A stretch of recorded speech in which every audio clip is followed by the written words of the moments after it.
नमस्कार साथियों, मैं मनीष भारती संस्कृति पीसीएस प्लेटफॉर्म पर आप सभी का स्वागत करता हूं। साथियों, जो लोग भी 72वीं बीपीएससी प्रारंभिक परीक्षा देने वाले हैं वो जानते हैं कि हम मॉडर्न हिस्ट्री तक पहुंच चुके थे और मॉडर्न हिस्ट्री में हम कांग्रेस के आसपास घूम रहे थे। आज जिस टॉपिक पर हम चर्चा करने वाले हैं इसमें कांग्रेस के प्रमुख अधिवेशन की चर्चा करेंगे। हालांकि ध्यान दीजिएगा, जिस लेक्चर में हमने कांग्रेस के गठन की चर्चा किया था कि एओ ह्यूम ने संस्थापक के तौर पर उसकी स्थापना की और फिर प्रमुख लीडर आए, नरम दल, गरम दल, ये सब आपको ध्यान होगा कि हमने अधिवेशन के विषय में थोड़ी सी जानकारी आपको दिया था। पर मुझे ऐसा लगा कि इसके विषय में अलग से एक लेक्चर होना चाहिए, क्योंकि मैंने देखा पीवाईक्यू इसमें काफी प्रश्न जो है अधिवेशन से पूछे जा रहे हैं और खास करके बीपीएससी लगातार अधिवेशन पर अपना प्रेम दिखा रहा है। तो हम लोग को क्या करना है कि थोड़ा सा इसके विषय में पढ़ लेना है और फिर 10 प्रश्न हम लेकर के आएंगे। अच्छा, उससे पहले मैं चाहता हूं कि एक दो लीडर के विषय में आप जरूर जान लीजिए, क्योंकि अधिवेशन से ही जोड़ करके मैंने देखा है कि एक दो लीडर का नाम भी पूछ लिया है, जैसे कि गोपाल कृष्ण गोखले या दादा भाई नौरोजी, इनके विषय में लगातार पूछा गया। तो कम से कम दो लीडर के विषय में हम देख लेते हैं, क्योंकि कई बार मैंने प्रश्न देखा है। अब चलिए जरा सबसे पहले गोपाल कृष्ण गोखले के विषय में समझते हैं। वर्ष 1905 में गोखले ने कांग्रेस के बनारस अधिवेशन की अध्यक्षता की। अब यहां पर हालांकि मैं आगे बताऊंगा, फिलहाल आप इतना ध्यान दीजिए कि अगर नाम से पूछ लेता है कि बनारस अधिवेशन की अध्यक्षता किनके द्वारा की गई तो गोपाल कृष्ण गोखले होंगे, और वो कब किया गया था? 1905 में। तो एक फैक्ट आपके पास यहां पर आ गया। और इसके साथ ही इसी वर्ष इन्होंने एक और काम किया, भारत सेवक समाज, इसकी भी स्थापना की। गोखले ने भारतीय राष्ट्रीय कांग्रेस और स्वतंत्रता आंदोलन में समाज सुधार और शिक्षा सुधार में भी काफी जोर देने का कार्य किया। तो यहां पर यह ध्यान रखिएगा। अब मुझे एक चीज और बताइए, महात्मा गांधी से इनका क्या संबंध है? यह आप कमेंट बॉक्स में मुझे लिख करके बताएंगे, चूंकि मैं पहले आपको बता चुका हूं। चलिए अब दूसरा नाम, यह कांग्रेस पार्टी के शुरुआती दिनों के बहुत दिग्गज नाम है, और दादा भाई नौरोजी। दादा भाई नौरोजी वही है जिन्होंने सर्वप्रथम धन की निकासी के विषय में बताया।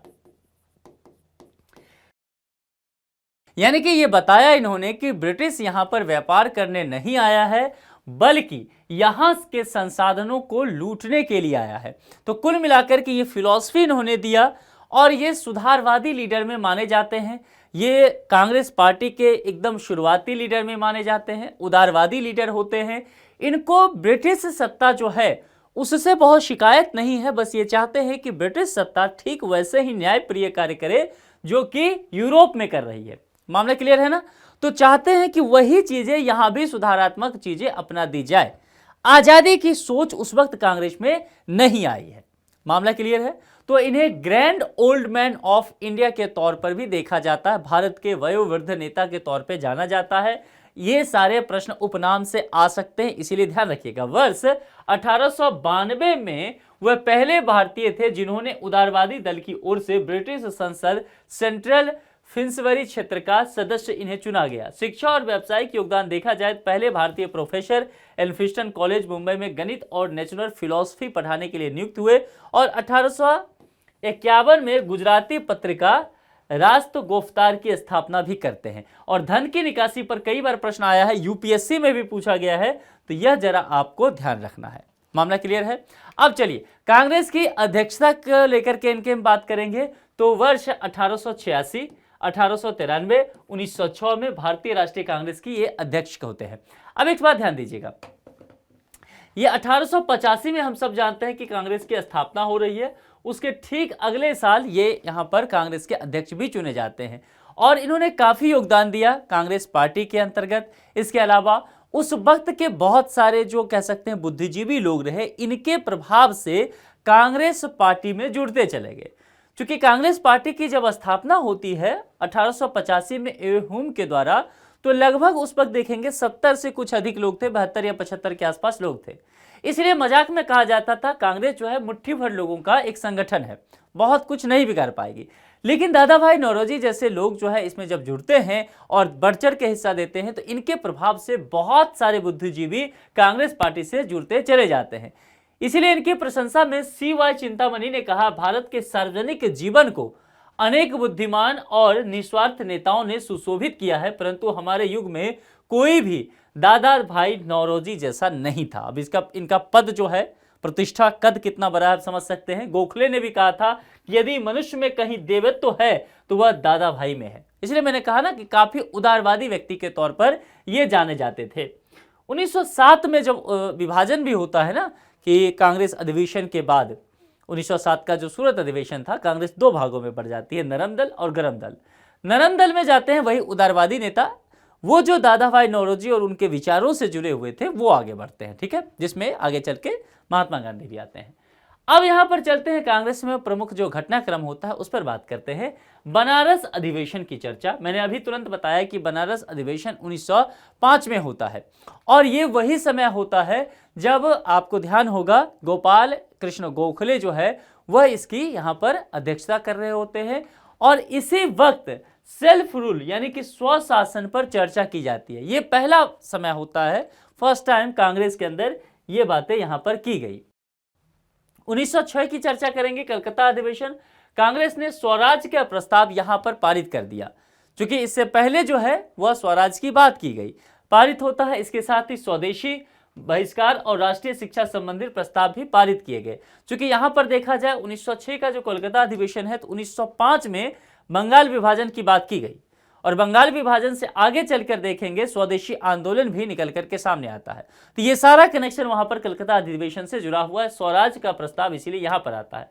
अध्यक्ष पद को लेकर के संभावित विभाजन जो था वो टलता है। दादा भाई नौरोजी के अध्यक्ष बनने से संकट टल गया, क्योंकि वयोवृद्ध लीडर थे, इसलिए मैंने बताया कि कलकत्ता अधिवेशन की अध्यक्षता इनके हाथ में चलती है। लेकिन आगे चल करके जो कहा गया कि कांग्रेस का बंटवारा टल गया, वह बहुत लंबे समय तक नहीं टला। ये मामला 1907 में पहुंचता है। 1907 में सूरत में अधिवेशन कांग्रेस का होता है और यहां चल करके कांग्रेस दो भाग में बढ़ जाती है सूरत अधिवेशन से। एक जो है वो नरम दल जिन्हें कहा गया यानी कि उदारवादी संगठन, दूसरा उग्रवादी संगठन जिसे गरम दल कहा गया।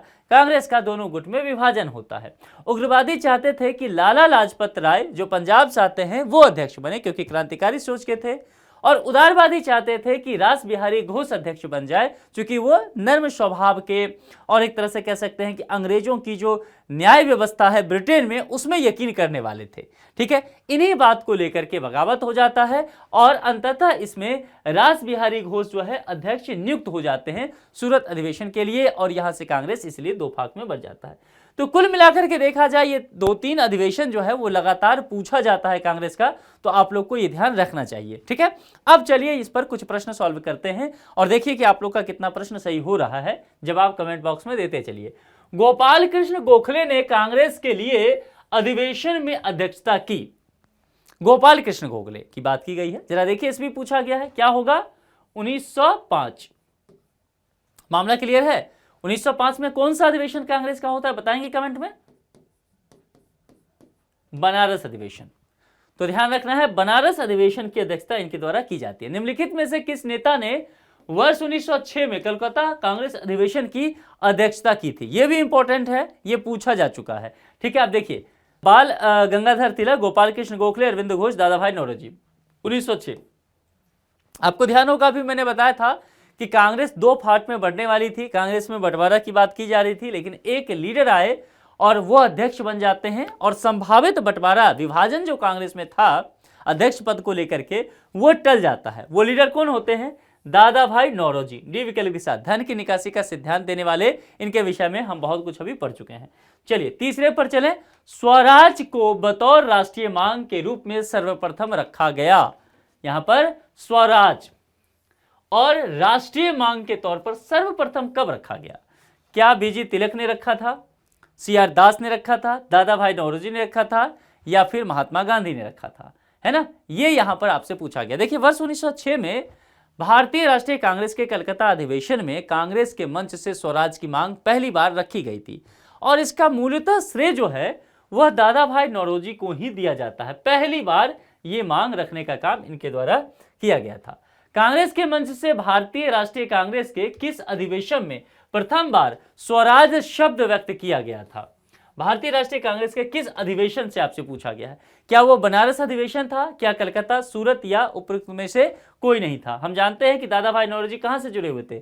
1906, और 1906 में क्या होता? कलकत्ता अधिवेशन। तो जाहिर सी बात है बी विकल्प होगा। लॉजिक भी लगाइए, कई बार चीजें आपको याद नहीं रहेगा। तो दादा भाई नौरोजी याद है तो आपको ध्यान रखना पड़ेगा, अच्छा दादा भाई नौरोजी किस में जाकर के अध्यक्षता उन्होंने किया था? तो कलकत्ता अधिवेशन में थे 1906 में, जहां से कांग्रेस का विभाजन उनकी वजह से, उनके अध्यक्ष बनने से टल गया था। ये चीजें आपको ध्यान रखना पड़ेगा। चलिए, स्वराज शब्द का प्रयोग सर्वप्रथम किसने किया? देखिए, चूंकि स्वराज इसलिए मैं बार बार कह रहा हूं ना, चूंकि स्वराज पर इतनी बार बीपीएससी ने प्रश्न किया है कि गिनना मुश्किल हो जाएगा आपको।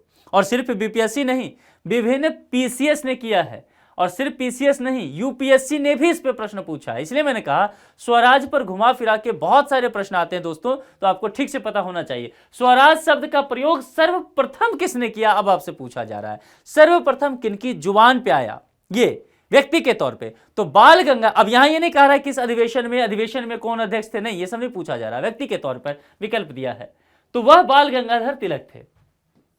स्वराज हमारा जन्म सिद्ध अधिकार है और इसे मैं लेकर के रहूंगा। हालांकि स्वराज शब्द का सर्वप्रथम प्रयोग देखेंगे तो दयानंद सरस्वती के द्वारा होता है, किंतु यहां पर जो विकल्प दिया गया है उस विकल्प में तिलक ने पहली बार स्वराज का मांग किया। अगर बाल गंगाधर तिलक और दयानंद सरस्वती दोनों दे दे तब क्या करेंगे?